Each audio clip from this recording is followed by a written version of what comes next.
Breaking news చూస్తున్నారు. రాహుల్ గాంధీకి ముఖ్యమంత్రి సిద్ధరామయ్య బిగ్ షాక్ ఇచ్చారు. రాజ్యసభ పదవిని వద్దన్నారు సిద్ధరామయ్య. నాకు రాజ్యసభపై ఎలాంటి ఆసక్తి లేదంటూ చెప్పుకొచ్చారు సిద్ధరామయ్య. ఢిల్లీ రాజకీయాలకు వెళ్లే ఉద్దేశం లేదన్నారు ఆయన. ఎమ్మెల్యేగా ఉంటూ కర్ణాటక ప్రజలకు సేవ చేస్తానంటూ చెప్పుకొచ్చారు సిద్ధరామయ్య.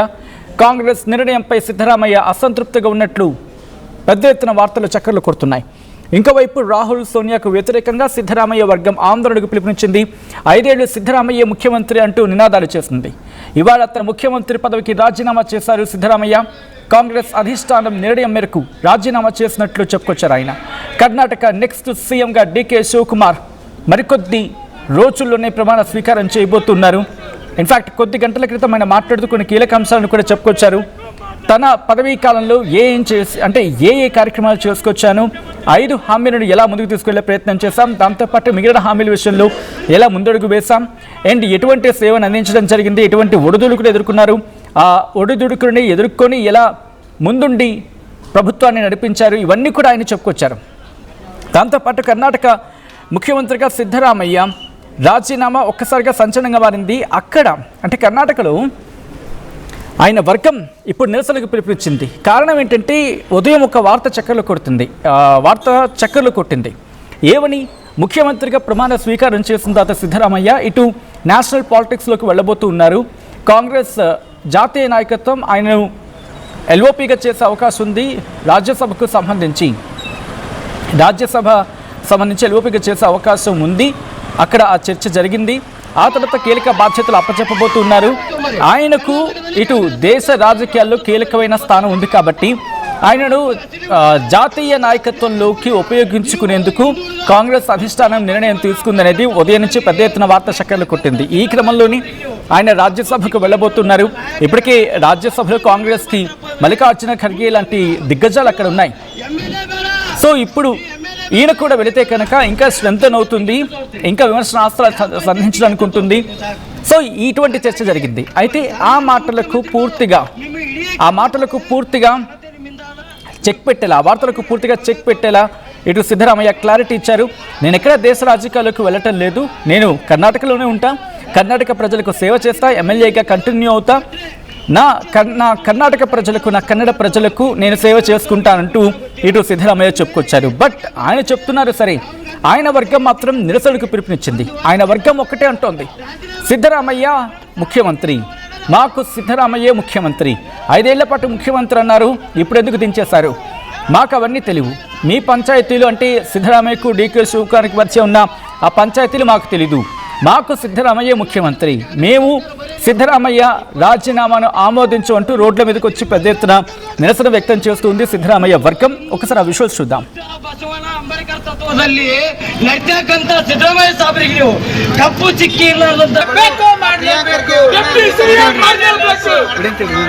ಮುಖ್ಯಮಂತ್ರಿ ಪ್ರಿಯಾಂಕ್ ಖರ್ಗೆ ಅವರಿಗೆ ಮಾಡಲೇಬೇಕು.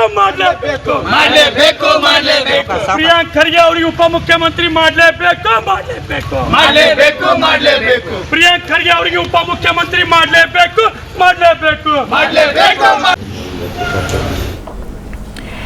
రైట్, తన రాజీనామాను ఉద్దేశించి కర్ణాటక ముఖ్యమంత్రి సిద్ధరామయ్య అసలు ఏం మాట్లాడారు, ఏమన్నారు ఇప్పుడు చూద్దాం. ಈಗ ಹೈಕಮಾಂಡ್ ಅವರು ನನಗೆ ರಾಜ್ಯಸಭಾಕ್ಕೆ ಹೋಗಿ ಅಂತ ಹೇಳಿದ್ರು.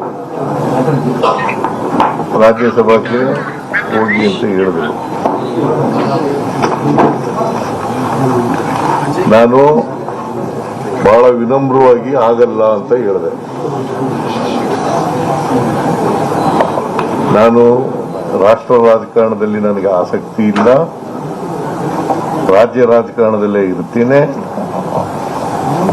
ಅಂತ ಹೇಳಿದ್ದೀನಿ. ನನಗೆ ಇನ್ನ ಜನ ಆಯ್ಕೆ ಮಾಡಿರೋದು ನನಗೆ 5 ವರ್ಷಕ್ಕೆ, ಇನ್ನ 2 ವರ್ಷ ಇದೆ.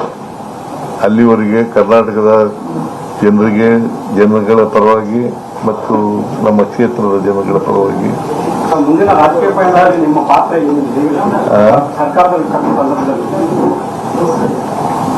ನಾನು ಈಗಾಗಲೇ ಹೇಳಿದ್ದೀನಿ,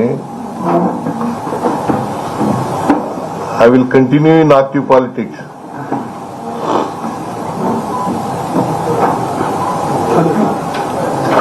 ನಾನು ಕೋಮು ಶಕ್ತಿಗಳ ವಿರುದ್ಧ ಹೋರಾಟ ಮಾಡ್ತೀನಿ ಅಂತ ಹೇಳಿದ್ದೀನಿ. ರಾಜಕೀಯ ಪಾತ್ರ ಈಗ ಹೈಕಮಾಂಡ್ ಅವರು ನನಗೆ ರಾಜ್ಯಸಭಾಕ್ಕೆ ಹೋಗಿ ಅಂತ ಹೇಳಿದ್ರು. ರಾಜ್ಯಸಭಾಕ್ಕೆ ಹೋಗಿ ಅಂತ ಹೇಳಿದ್ರು. ನಾನು ಬಹಳ ವಿನಮ್ರವಾಗಿ ಆಗಲ್ಲ ಅಂತ ಹೇಳಿದೆ. ನಾನು ರಾಷ್ಟ್ರ ರಾಜಕಾರಣದಲ್ಲಿ ನನಗೆ ಆಸಕ್ತಿ ಇಲ್ಲ, ರಾಜ್ಯ ರಾಜಕಾರಣದಲ್ಲೇ ಇರ್ತೀನಿ ಅಂತ ಹೇಳಿದ್ದೀನಿ. ನನಗೆ ಇನ್ನ ಜನ ಆಯ್ಕೆ ಮಾಡಿರೋದು ನನಗೆ 5 ವರ್ಷಕ್ಕೆ, ಇನ್ನ 2 ವರ್ಷ ಇದೆ. ಅಲ್ಲಿವರೆಗೆ ಕರ್ನಾಟಕದ ಜನರಿಗೆ, ಜನಗಳ ಪರವಾಗಿ ಮತ್ತು ನಮ್ಮ ಕ್ಷೇತ್ರದ ಜನಗಳ ಪರವಾಗಿ ಮುಂದಿನ ರಾಜಕೀಯ ಪಯಣದಲ್ಲಿ ನಿಮ್ಮ ಪಾತ್ರ ಏನಿದೆ? ನಾನು ಈಗಾಗಲೇ ಹೇಳಿದ್ದೀನಿ, I will continue in active politics.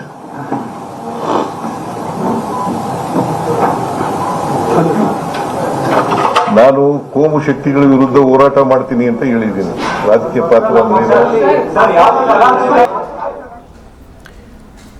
Right, అది సిద్ధరామయ్య స్టేట్మెంట్. ఆసక్తికరంగా మారుతూ ఉన్నాయి సిద్ధరామయ్య స్టేట్మెంట్స్ అవన్నీ కూడా. ఎందుకంటే రాజ్యసభకు వెళ్తారు, జాతీయ రాజకీయాల్లో కీలక పాత్ర పోషిస్తారు అని చెప్పి సిద్ధరామయ్య గురించి పెద్ద ఎత్తున నేషనల్ మీడియాలో వార్తలు వచ్చాయి. ఇన్ఫాక్ట్ చెప్పాలంటే వార్తలు గుప్పమన్నాయి. సో అటువంటి సిద్ధరామయ్య ఇప్పుడు నేను కర్ణాటకకి పరిమితం అవుతాను, ఎమ్మెల్యేగానే కంటిన్యూ అవుతాను అని చెప్పడం, ఆయన అసంతృప్తిలోనే ఉన్నారా? ఆ అసంతృప్తిని బుజ్జగించే ప్రయత్నం చేసి, అంటే ప్రస్తుతానికైతే బుజ్జగించే ప్రయత్నం చేశారని అనుకోవచ్చు. ఒకవేళ అదే కనుక వాస్తవం అయితే, ఆయన అసంతృప్తులు ఉన్నారనే కనుక వాస్తవం అనే మాట కనుక వాస్తవం అయితే, ఆయన బుజ్జగించి ఉండొచ్చు అనే మాట కూడా బహుశా ఇప్పుడు యాక్సెప్టెన్సీకి కుదిరేలా ఉంటుంది. బట్ లేదు, ఆయన అసంతృప్తులు లేరు అంటే కనుక దేశ రాజకీయాల్లోకి వెళ్లేందుకు కీలక పాత్ర పోషించాలి. ఎందుకంటే ఇప్పుడు దాదాపుగా జాతీయ పార్టీలు అవే చేస్తూ ఉన్నాయి. అరౌండ్ 60+ లేకపోతే 70 ఆ ఏజ్లో ఉన్న సందర్భంలో ఇటు కొత్త వాళ్ళకి అక్కడ స్థానం కల్పించడం, సీనియర్స్ అందరినీ దేశ రాజకీయాల్లోకి తీసుకువెళ్ళిపోయి దేశ రాజకీయాల్లో ఒక కీలక పాత్ర పోషించేలా స్థానం కల్పించడం. అండ్ ఈ టర్నింగ్, ఈ యొక్క ట్యూన్ అంటూ ఉంటారా, లేకపోతే ట్రాన్స్ఫర్మేషన్ అంటారా, what ever it may be, but ఆ యాక్సెప్టెన్సీకి కుదిరిన నాయకులు మాత్రం కంటిన్యూ అవుతున్నారు, కుదిరిన పక్షంలో మాత్రం కాస్త ఆ రప్చర్ అనేది ఎదురవుతుంది ఆ పార్టీలకు సంబంధించి. బట్ వాటిని సాల్వ్ చేసుకునే ప్రయత్నం జరుగుతోంది, కేసెస్ ఎలా ఉన్నా ఏ విధంగా ఉన్నా. బట్ ఇప్పుడు సిద్ధరామయ్య గురించి వచ్చిన సందర్భంలో ఇప్పుడు ఆయన నేను కర్ణాటకకే పరిమితం అవుతాను, ఎమ్మెల్యేగానే కంటిన్యూ అవుతానని చెప్పడం ఆయన అసంతృప్తిని చెప్పకనే చెబుతోంది. ఎలా చెప్పగలరు అని చెప్పి మీరు క్వశ్చన్ వేశారు అనుకోండి. ఒక చిన్న దీనికి సంబంధించి మాట్లాడుకుందాం. లాస్ట్ 1 వీక్ నుంచి చూడండి, లాస్ట్ 1 వీక్ దాదాపుగా ఒక 6-7 నెలల నుంచి ఎప్పుడైతే ఒక 2.5 years అనే డిస్కషన్ కదా కర్ణాటకలో డీకే శివకుమార్కి, సిద్ధరామయ్యకి. బట్ ఆ టెన్యూర్ పూర్తయిపోయిన తర్వాత ఎప్పుడు ఇస్తారు అనేలాగా డీకే శివకుమార్ వర్సెస్ సిద్ధరామయ్యగా మారిపోయింది వ్యవహారం అక్కడ.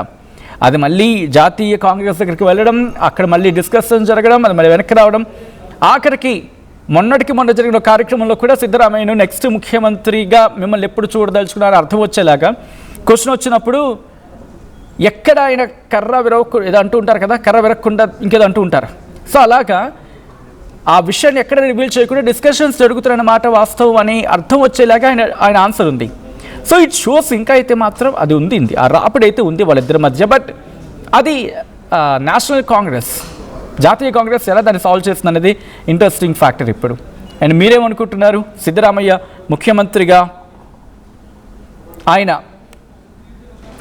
రాజీనామా బహుశా తనేమంటారు, బహుశా బలవంతంగా చేయించాలని భావించడం జరుగుతోందా? లేదు, ఆయనంతా ఆయన మనస్సాక్షిగానే చేశారు, బట్ యాక్సెప్టెన్స్ ఆయన వర్గంలో కుదరట్లేదు అనుకోవాలా? మీ అభిప్రాయం ఏంటి? కామెంట్ చేయండి.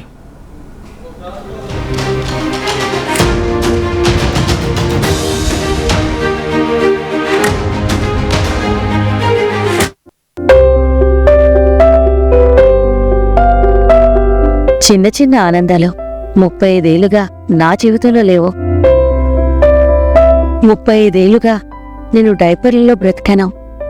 6 సెంటీమీటర్ల ఫిస్టులా నా మూత్రాశయంలో లీకు కారణమైంది. ఎవరూ నాకు సహాయం చేయలేకపోయారు. ఏఐఎన్యూలో వైద్యులను కలిసే వరకు. అక్కడ వారు రోబోటిక్ శస్త్రచికిత్సతో నాకు పరిష్కారం ఇచ్చారు. వారు నా ఆత్మవిశ్వాసాన్ని కూడా తిరిగిచ్చారు. Precision Care makes it possible. The Center for Robotic Surgery at AINU